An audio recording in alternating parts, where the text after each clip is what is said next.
welcome to the show. Top 10 best cars wouldn't you like to know?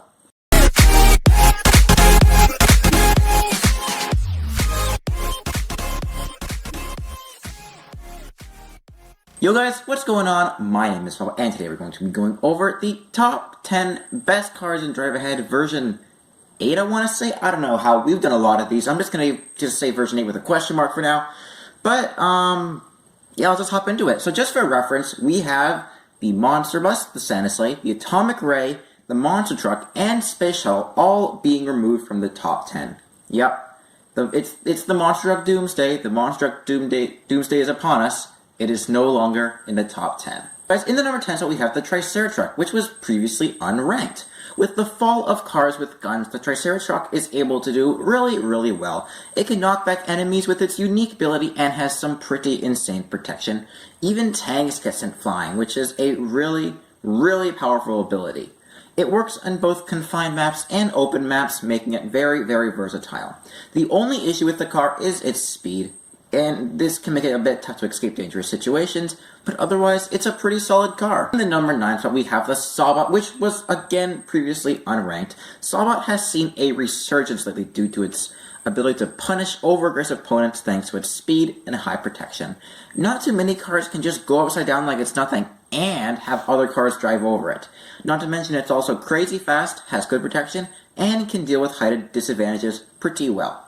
And it's also really good from the front and the back. I mean, that's a lot going for it, which puts it in a very nice number 9.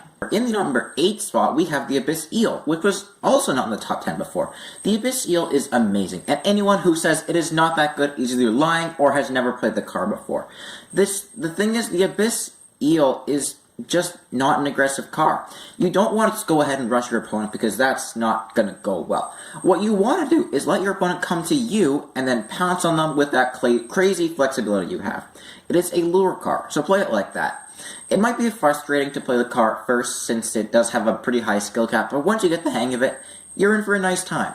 In the number 7 spot, we have the Duels Snowballer coming all the way down from number 2. Oh boy, top 15s is not going to be happy about this one. The Duel Snowballer hasn't gotten worse or anything, it's just other cars have gotten better. It's kind of like the police car about a year ago. Anyway, Duel Snowballer has pretty good protection with its 2 giant guns, and it has 2 giant guns that can shoot people. And it can also go upside down. That's a pretty nice ensemble right there. Its engine is not that powerful, and the car isn't too heavy either. It's also not that good at pushing other cars away, and that kind of hurts it a little bit. It's more of a run around and blast everyone with snowballs instead of I'm going to push you off the map kind of car. You know, in the number 6 spot, we have the TRex, moving up from the number 8 spot. Guys, the TRex is a really good car, and it's just underappreciated. It's your typical tank. Big, heavy, can push other cars around. There really isn't much more to say to it. It's a solid car. No need to go on about it. In the number 5 spot, we have the Forklift Truck, which is being ranked higher than it has ever been in the history of my top 10 videos. Also, it was an unranked car in the previous list, in case you were wondering. Anyway, the Forklift Truck is such an awesome car for just one reason. That forklift. It's just so darn versatile. I mean, it gives insane protection. It can stop cars dead in their tracks. It can make you bounce so high. It's just so amazing. And in case you have no idea what I talk about with this whole bouncy thing, just know the forklift truck can bounce if you land on the forklift at a correct angle. Try it out. In the number 4 spot, we have the Rift Monster, which again was unranked before. I'm telling you guys, a lot of cars are unranked before. Anyway, the Rift Monster is a classic example of power creeping. If you're not sure what that is, it is essentially 2 different things in a game, whether that be cars in Drive Ahead, Brawlers and Brawl Stars, etc., where one is significantly better than the other, even though they have dissimilar purposes. So the Rift Monster is power creeping over the Monster Truck, which, as you know, we're in the Monster Truck Doomsday. The Rift Monster is faster, has better protection, has better acceleration from both ends, and there's just so much more to it. I'm not going to list it. Clearly, it makes so much more sense to play the car you get for free from the Rift Riders event, as opposed to a legendary where you have to save up 3,000 bolts for, or get really lucky. In the number 3 spot, we have the Supercharger, which, well, was also number 3 in the world ranking. That's lucky. Anyway, the Supercharger Dragster takes the cake as the premier rusher of Drive Ahead with its super powerful booster, its ability to fly, sort of, and its really good protection. I mean, it is a staple car when you think good cars.